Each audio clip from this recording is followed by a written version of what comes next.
Welcome to The Explainer. Today we're going to unpack a really chilling story from the lore of the grand architecture. It's a story all about the terror of being an individual in a universe that demands absolute perfection. So let's just jump right in with a question that gets to the heart of this whole thing. What if your very existence was considered an error? I mean, imagine everything that makes you you, your consciousness, your thoughts, your feelings. What if all of that wasn't a gift, but a bug? A glitch in the master plan that needed to be fixed? All right, Section 1, the terror of being. The subtitle here is When Consciousness is a Flaw, and that really sets the scene. We're stepping into a world that's governed by this cold absolute logic. And that's where we meet our protagonist, the Striver. And for him, just being alive is this unbearable, crushing weight. Now, to really get what the Striver is going through, you have to understand the being that created his world, the grand architect. And, this is no kind, loving God. Oh, no. Think of the architect more like a cosmic system administrator for reality itself. And for this admin, things like individuality, free will, emotions, they aren't gifts. They're bugs. They are just bad code messing up the higher plan, and they need to be deleted. Simple as that. You can see why this is a living nightmare for the Striver. I mean, everything that we would consider precious, right? That little spark of reason, the memory of love. For him, it just causes friction. It's a constant source of agony because it doesn't fit into this perfectly geometric world. The system itself just looks at his unique identity and labels it a fleeting error. And, well, what happens when a system finds an error? It tries to delete it. Okay, next up, the Pale Redeemer's Promise. And the subtitle says it all, a false cure for the pain of existence. So yeah, the Striver's desperate for a way out, and he finds a guide. The only problem? The solution he's offered is, believe it or not, way more terrifying than the problem itself. And this guide, this is the Pale Redeemer. He's basically an agent of the architect's will. He's not here to save you, he's here to assimilate you. The cure he offers for the sickness of being is to, well, stop being. He's not a rescuer, he's more like a parasite, offering to save you from drowning by completely hollowing you out from the inside.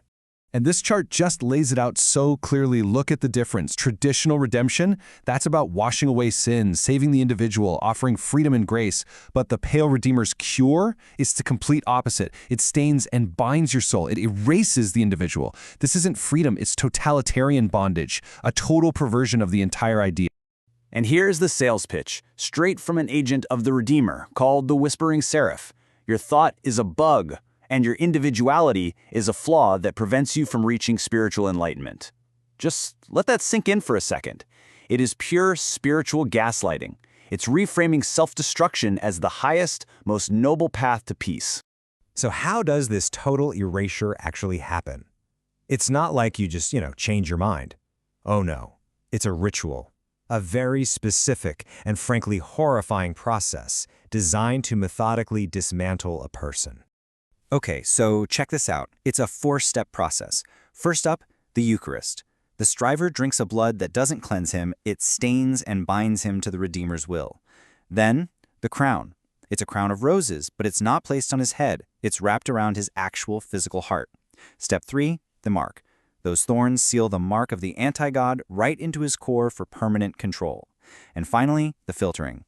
All his unique thoughts, his personality, they're just filtered out like static on a screen until there's nothing left but a perfect, silent blankness.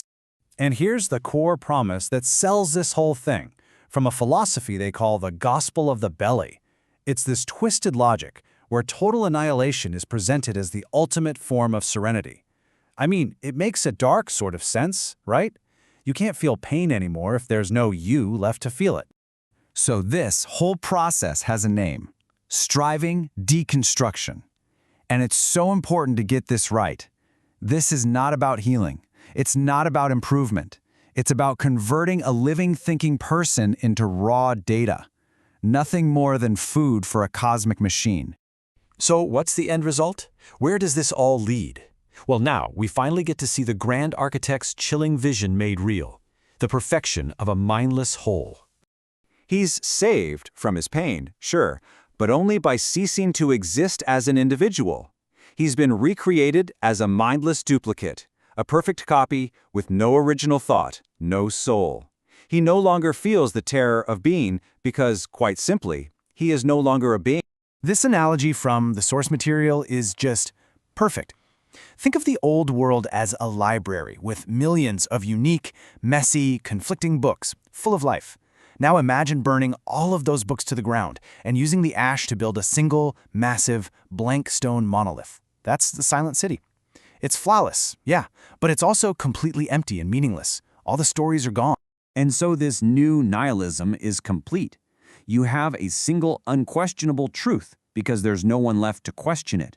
From the architect's point of view, this is a huge success. The system is finally debugged. All the errors, all the people have been corrected. What's left is a state of absolute, mindless, silent order, a perfect, dead world functioning exactly as designed.